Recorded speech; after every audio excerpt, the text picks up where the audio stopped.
All right, ready to dive in. Today we're tackling the world of digital marketing. And we've got some great sources lined up. Yeah, we're dissecting insights from two marketing heavyweights, Adam Earhart and Lori Wang. All based on what you guys wanted to hear. Exactly, so no need to wade through hours of YouTube videos. We've got you covered. And we're going deep. Oh yeah, no skimming the surface here. Whether you're a total newbie or you've got some marketing chops already, we're uncovering the strategies and advice that make these experts tick. So let's cut through the jargon for a second. What is digital marketing? And, more importantly, why should you care? Exactly. Well, think of it this way. It's not just about those flashy banner ads you see everywhere. Though those are definitely part of it. Right, but it's bigger than that. It's about meeting your audience where they are online. Which is, let's face it, pretty much everywhere these days. Pretty much. But the real magic, as both Earhart and Wang point out, is the precision and personalization digital offers. Okay, so it's more targeted than, say, putting up a billboard on the highway. Way more targeted. Okay, give me an example. Adam Earhart uses this great analogy. He says, traditional marketing is like casting a wide net, hoping you'll snag a few fish. Okay, I get that. Cast a wide net, hope for the best. What's digital marketing like? Digital marketing, you're wielding a spear. Ooh, way more precise. Right, it's efficient, you see results instantly. So less spray and pray, more sniper shot. Exactly. And here's the other thing. If that first shot misses, You can adjust your aim right away. precisely, something you definitely can't do with a static billboard. True. That's pretty powerful. That immediate correction, that's what makes digital so powerful. Makes total sense. Now, Earhart has this hub and spoke model, Right, he talks about that a lot. and it seems like that's a big part of his strategy. 4 key elements, right? Right, and it all starts with really understanding your business model. Okay, so before you even think about marketing, You have to know your business inside and out. What are you offering, and who are you offering it to? that's the foundation of your hub. Exactly. Right, because you wouldn't try to sell, I don't know, vegan burgers at a meat lovers convention. Definitely not. You'd be laughed right out of the building. And that's where understanding your market comes in. So, knowing your audience, Exactly. It's not just about demographics. like their age, location, that kind of thing. Yeah, that's part of it, but it's also about understanding their needs, their desires, even their pain points. So you can address them. Exactly. That's your first spoke. Okay, so you know who you're talking to. What's next? Now you tailor your message.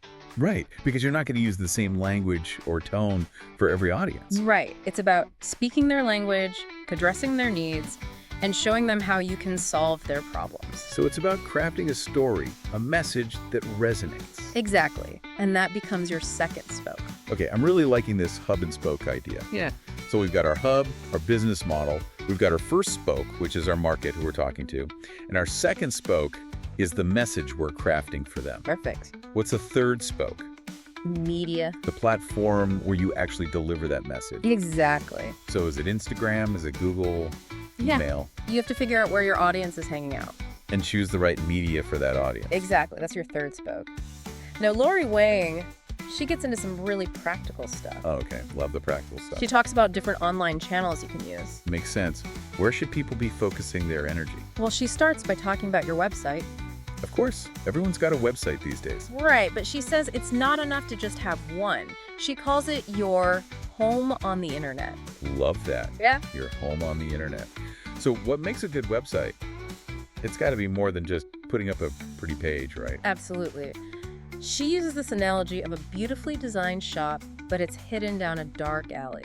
No one's going to find it. Exactly. So it needs to be more than just a pretty facade. She stresses the importance of user experience. Makes sense. If it's a pain to navigate, people are going to click away. Exactly. And then there's SEO. Ah, yes.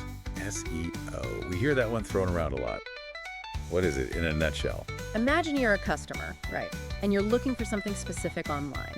Let's say handmade jewelry. Okay, I'm in the market for some new earrings. So you go to Google and you type in handmade jewelry. SEO determines whether your website pops up on page 1 of those search results. Or if it's buried on page 20. Exactly. So it's about visibility, making sure the right people actually see you amidst all the online noise. Precisely. Now, another big one, social media. Ah, yes, the double-edged sword of social media. Can't live with it, can't live without it. Right.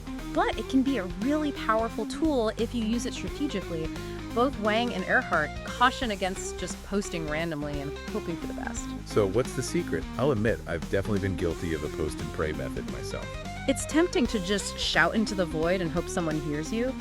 But Wang says you have to understand each platform. Oh, that's a good point. A beautifully curated Instagram feed that's not going to land the same way on Twitter. Very different vibes. So know your audience, know where they hang out, and tailor your content accordingly. Exactly. Now let's talk about something a little different. Email. Email marketing. Does that still work these days? Feels a bit old school in the age of Instagram and TikTok. It might seem that way, right? But Wang actually makes a really compelling case for why email is still incredibly relevant. Okay, I'm intrigued. Convince me. Think about it. Social media, it's all about that fleeting scroll. Up, up, up, next, next, next. Right. But email, it lands in your inbox, a space where you're actually ready to engage. It's more deliberate. Less noise, more focus. Exactly. And because it's a direct line to your audience, you can get personal. You can nurture those relationships.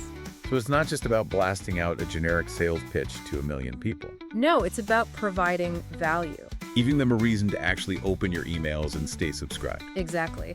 Now, we've talked about organic reach, right? Getting your content seen naturally. Through SEO and building a following on social media. Right. But both Earhart and Wang, they also talk about paid advertising. So paying to promote your content or get your website in front of more people? Exactly. And they say it can be incredibly effective, especially when you're starting out. When you don't have a huge following yet. Exactly. It can help amplify your message. So it's like giving your visibility a little boost. Precisely. Now, Earhart makes this other distinction that I think is really interesting. He talks about direct response marketing versus brand awareness.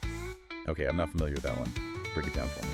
So, direct response, think of that as a call to action. Like buy now, sign up today. Exactly. It's about driving those immediate, measurable results. I get it. Brand awareness is a bit more, well, awareness. Exactly. It's about building your brand over time, creating an identity, a story, a set of values that people connect with. So less about that instant gratification and more about playing the long game. Absolutely. Now, another big one that comes up again and again, they both talk about the difference between marketing a product versus marketing a service. Exactly. And Earhart is really passionate about this point. He says it's crucial to understand the difference. So how do you approach those differently? Give me an example. Think about it.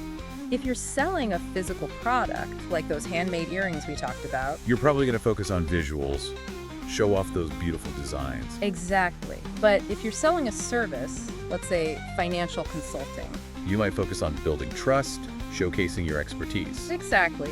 Testimonials, case studies, things like that. So it's about tailoring your approach to what you're offering. Makes perfect sense. And then on top of that, you have to think about who you're selling to. Right, because selling to individual consumers is going to be different from selling to other businesses. Exactly. That's the difference between B2C and B2B marketing. B2C, that's business to consumer. Right, like when you see those ads for clothes or gadgets online. Okay, and B2B is business to business. Exactly. And those are two very different animals. B2B is more about building relationships, demonstrating value, Longer sales cycles, too. whereas B2C is often about tapping into emotions, aspirations. Exactly. Think about those ads that make you feel a certain way. That's B2C at work. So with B2B, you might use more data and logic to appeal to those business needs. With B2C, it's more about storytelling, connecting on an emotional level, Exactly. It all comes back to that hub and spoke model. understanding your business, your market, and tailoring your message accordingly. Precisely. Okay, so we've got our business model down. We know who we're talking to, how to tailor the message. Now it's time to get that message out there. Right, let's talk channels. We've touched on a few already. Your website, your home base, Social media, of course. and the power of email. Right. But let's look at how these all work together, because it's not enough to just be on every platform, right? It's about using them strategically. Exactly. It's like an orchestra. Ooh, I like that analogy. Each instrument plays its part. And they all have to work together in harmony. Precisely. And that's where your digital marketing strategy comes in. It's the conductor guiding the orchestra. Wang uses this great visual, the marketing funnel. I've heard of that. It's about guiding your audience. Exactly. Taking them on a journey from first becoming aware of your brand all the way to becoming a loyal customer.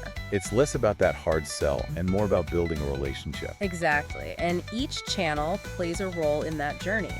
Your website, for example, that might be where someone first discovers you. Maybe they read a blog post or download a free guide. Right. And that's how you capture their email address, start building that relationship. And then social media, that's more about Keeping the conversation going. building community. Exactly. Engaging with your followers, sharing valuable content. Yeah. And then email marketing, that's where you can get a bit more personal. Nurture those leads, provide more value, move them further down the funnel. Precisely. Now, another channel we haven't mentioned yet is paid search advertising. Okay, I was wondering when we would get to that. We talked about SEO getting found organically. Right. Well, paid search is like its more assertive cousin. Ooh, tell me more. So with SEO, you're playing the long game. You're patiently building up your website's authority so it ranks higher in search results. Which takes time and effort. It does. But with paid search, you're essentially paying for prime real estate at the top of those search results. So when someone searches for a specific keyword, Your website is right there, front and center. above all the organic listing, Exactly. And it can be a really effective way to get in front of your target audience quickly. especially if you have a new product to promote or a limited time offer. Precisely. Now, one more thing I wanted to touch on is content marketing. Okay, I've heard that term thrown around, but I'm not sure I totally get it. What is content marketing? Think of it as the fuel that powers your entire digital marketing engine. It's about creating valuable, informative content. Like blog posts, videos, infographics, that kind of thing. Exactly. And the key here is that it's not directly about selling. It's about providing value, building trust. Precisely. It's about becoming a go-to resource in your industry, someone your audience trusts and relies on. So when they are ready to buy, they think of you. Exactly. And that is what digital marketing is all about. Wow, this has been such an eye-opening deep dive. We've covered so much ground today. We have. From the core principles of digital marketing to the nitty-gritty of different channels and strategies. And remember, this is just the tip of the iceberg. It's a lot to take in, but what I'm taking away from this is that it's not about being everywhere online, doing everything, It's about being strategic, focusing on what works for your business and your audience. and being willing to adapt and evolve as the digital landscape changes. Exactly. So, as you continue exploring the world of digital marketing, What resonates most with you? what new insights will you bring to your own online presence? Think about it. How will you cut through the noise? How will you create those meaningful connections that turn casual scrollers into loyal customers? Lots to think about.